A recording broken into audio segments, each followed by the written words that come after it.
August ते 21 August या कालावधीमध्ये केंद्रीय मंत्रिमंडळाचा विस्तार होऊ शकतो अशी बातमी आहे। या विस्तारामध्ये शिवसेनेच्या वाट्याला आणखी एक केंद्रीय मंत्रिपद तर 12 नवीन चेहऱ्यांना संधी मिळणार असल्याचं कळतंय। पुन्हा एकदा प्रशांत कदम यांच्याकडे आपण जाऊयात। प्रशांत, कधी होईल साधारणतः हा विस्तार आणि कुणाच्या पदरामध्ये नेमकं काय पडण्याची शक्यता आहे?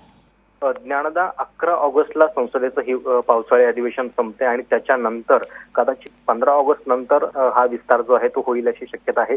15 ते 21च्या दरम्यान हा केंद्रीय मंत्रिमंडळाचा विस्तार म्हणजे मागच्या वर्षी जुलैमध्ये काही बदल झालेले होते, त्याच्यानंतर यावेळी देखील मोठ्या प्रमाणात बदल अपेक्षित आहेत। कारण संरक्षण मंत्रालय मनोहर पर्रीकर गोव्यामध्ये गेल्यानंतर ते मंत्रालय रिक्त आहे। त्याच्याशिवाय जे पर्यावरण मंत्री होते अनिल दवे त्यांचं निधन झालेलं आहे आणि शिवाय जे व्यंकय्या नायडू ज्यांच्याकडे 2 महत्वाची खाती होती, माहिती प्रसारण आणि शहर विकास, तर ते आता उपराष्ट्रपती पदाच्या उमेदवारीमध्ये आहेत आणि त्याच्यामुळे ही सगळी महत्वाची खाती रिक्त असल्यानं या पदांच्यावरती नेमकं कोण येणार याच्यासाठी सगळी उत्सुकता आहे आणि त्या संदर्भातला एक मोठा बदल लवकरच होईल।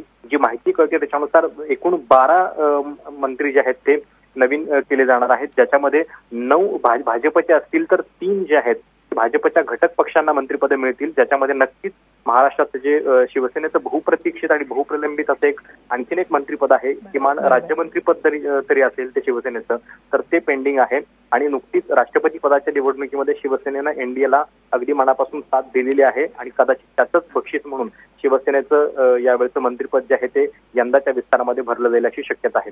याच्या जोडीनं सगळ्यात महत्वाची बाब जी राष्ट्रीय अध्यक्ष अमित शहा यांच्याबद्दल अनेक उलटसुलट चर्चा सुरू आहेत। काही माध्यमांनी कुठलाही इतर विचार न करता ते थेट संरक्षण मंत्री होतील अशा पद्धतीच्या ज्या बातम्या दिलेल्या आहेत, तर त्या आज खोडून निघत आहेत। कारण स्वतः अमित शहा यांनी स्पष्ट केलेलं आहे की मला केवळ अध्यक्षपदामध्ये रस आहे आणि मी मंत्री बनणार नाही। सध्या 2019 हेच त्यांचं टार्गेट आहे आणि त्याच्यामुळे ते संघटनेमध्येच काम करतील, अमित शहा मंत्री बनणार नाहीत अशा पद्धतीची माहिती जी आहे ती आपल्याला खात्रीलायक सूत्रांकडून कळते।